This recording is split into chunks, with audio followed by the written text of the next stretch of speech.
ये है निफ्टी का पिछले 5 सालों का चार्ट, जिसमें आप देख सकते हैं कि मार्केट पिछले 5 सालों में कैसा रहा है। जैसे कि मार्च 2020 के क्रैश से पहले मार्केट यहाँ पर था, फिर क्रैश में काफी तेजी से नीचे गया और फिर उतनी ही तेजी से इसने रिकवर किया और अब ये यहाँ से डबल हो चुका है। ऐसे में अगर आप में से कुछ लोग ये सोचते हैं कि मार्केट ओवर वैल्यूड है, एक बबल है और जल्दी ही ये क्रैश होगा और फिर जब ये यहाँ या यहाँ पर पहुँच जाएगा तब हम खरीदारी करेंगे, तो आप गलत है। क्योंकि चार्ट से हमें सिर्फ ये पता चलता है कि स्टॉक मार्केट बुलिश है या बेयरिश है, यानी ये बढ़ रहा है या गिर रहा है। ये पता नहीं चलता है कि स्टॉक मार्केट ओवर वैल्यूड है या अंडर वैल्यूड है। फॉर एग्जाम्पल, अगर मैं आपसे पूछूं कि स्टॉक मार्केट यहाँ पर ओवर वैल्यूड था या फिर यहाँ पर ओवर वैल्यूड है, तो आप में से डेफिनेटली ज्यादातर लोग यही कहेंगे कि स्टॉक मार्केट यहाँ पर ओवर वैल्यूड है और यहाँ पर क्योंकि काफी नीचे था तो सस्ता ही होगा। लेकिन मैं आपको बता दूं कि स्टॉक मार्केट यहाँ पर ओवर वैल्यूड था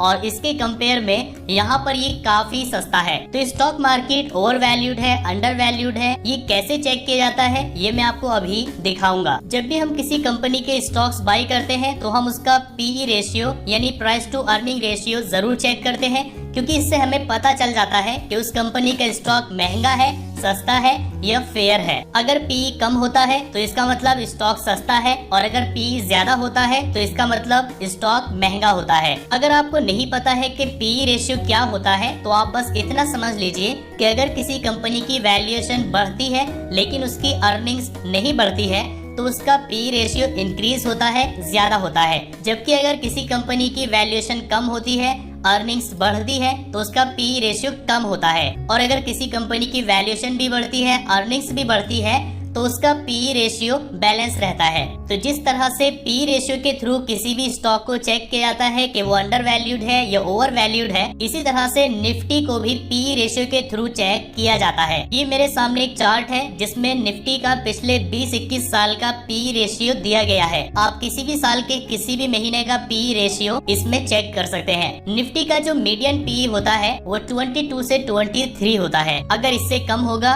तो मार्केट अंडर वैल्यूड होगा और अगर इससे ज्यादा होगा तो मार्केट ओवर वैल्यूड होगा। इस चार्ट में आप देख सकते हैं 2020 के मार्केट क्रैश से पहले निफ्टी का पीई 27 के आसपास था और जब मार्केट क्रैश हुआ तब भी ये 20 के आसपास तक ही पहुंचा था। जैसे मार्केट क्रैश हुआ तो उसके बाद बायर्स काफी तेजी से आए और स्टॉक मार्केट में जमकर खरीदारी हुई, जिससे इसका पीई काफी तेजी से बढ़ा। तो आप देख सकते हैं फरवरी मार्च 2021 तक इसका पीई 40 को भी क्रॉस कर चुका था, जो कि काफी ओवर वैल्यूड हो चुका था। मार्च 2021 में अगर कोई ये कहता कि स्टॉक मार्केट ओवर वैल्यूड है और ये कभी भी क्रैश हो सकता है तो उसकी बात किसी हद तक सही हो सकती थी, क्योंकि उस टाइम पर निफ्टी पीई 40 को भी क्रॉस कर चुका था। लेकिन फिर मार्च के बाद कंपनीज के रिजल्ट्स जारी हुए जिसमें अर्निंग्स काफी अच्छी हुई थी, तो पीई रेशियो काफी तेजी से कम होना शुरू हुआ और अभी अगस्त में ये 25 के आसपास चल रहा है। तो आप देख सकते हैं मार्केट क्रैश से पहले ये 27 के आसपास था,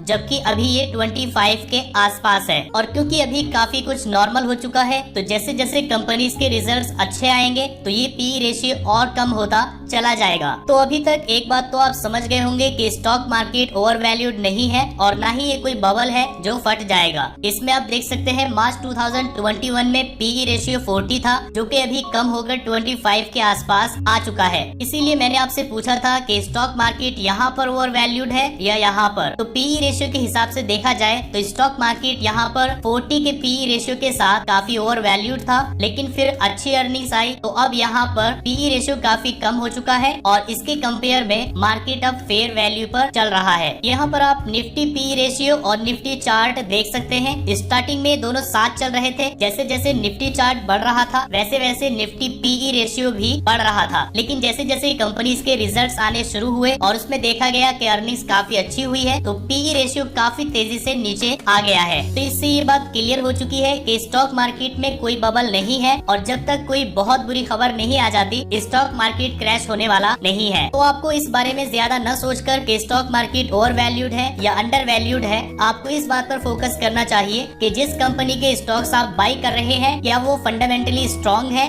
या नहीं। क्योंकि स्टॉक मार्केट भले ही ओवर वैल्यूड नहीं है, लेकिन जिस कंपनी के स्टॉक्स आप बाई कर रहे हैं हो सकता है कि वो ओवर वैल्यूड हो। जैसे कि टीसीएस का अगर आप पीई रेशियो देखें तो ये मीडियम 25 होता है, लेकिन आज के डेट में ये 27 से 40 के आसपास चल रहा है, जिससे क्लियरली पता चलता है कि TCS का स्टॉक ओवर वैल्यूड है। इसी तरह से अगर आप ITC का वैल्यूएशन देखें तो इसका मीडियम पी होता है 30, जो कि अभी चल रहा है 18 के आसपास, तो ये क्लियरली अंडर वैल्यू स्टॉक है। यहाँ पर मैं आपको एक चीज और बता देता हूँ कि PE रेशियो ज्यादा मैटर नहीं करता है, बल्कि ज्यादा मैटर करता है कंपनी के फंडामेंटल्स। जैसे कि पीडीलाइट इंडस्ट्रीज, जिसका ब्रांड है फेविकोल, इसका मीडियम पी 61 होता है, जबकि अभी 85 के आसपास इसका पीई चल रहा है। तो अगर आप अभी भी इस प्राइस पर भी इस स्टॉक को बाई करते हैं, तब भी लॉस के चांसेस काफी कम है और प्रॉफिट के चांसेस काफी हाई है। क्योंकि अगर आप ये सोचते हैं कि इसका पीई रेशियो काफी ज्यादा है,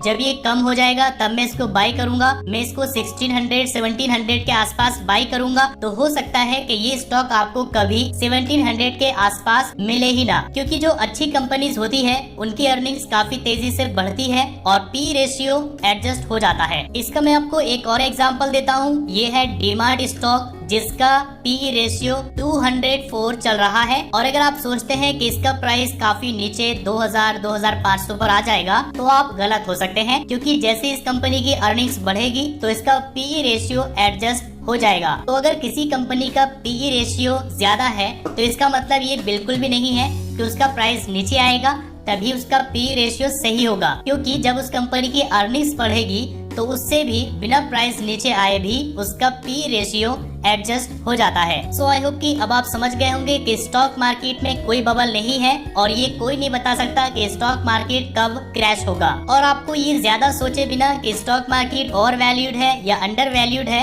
आपको उस पर्टिकुलर कंपनी पर फोकस करना चाहिए जिसका स्टॉक आप बाय करने वाले हैं। सो आई होप कि वीडियो आपको काफी पसंद आया होगा। अगर आपको वीडियो पसंद आया है तो लाइक करिए, अपने फ्रेंड्स के साथ शेयर करिए, और अगर आपके मन में कोई कंफ्यूजन है तो आप नीचे कमेंट करके पूछ सकते हैं।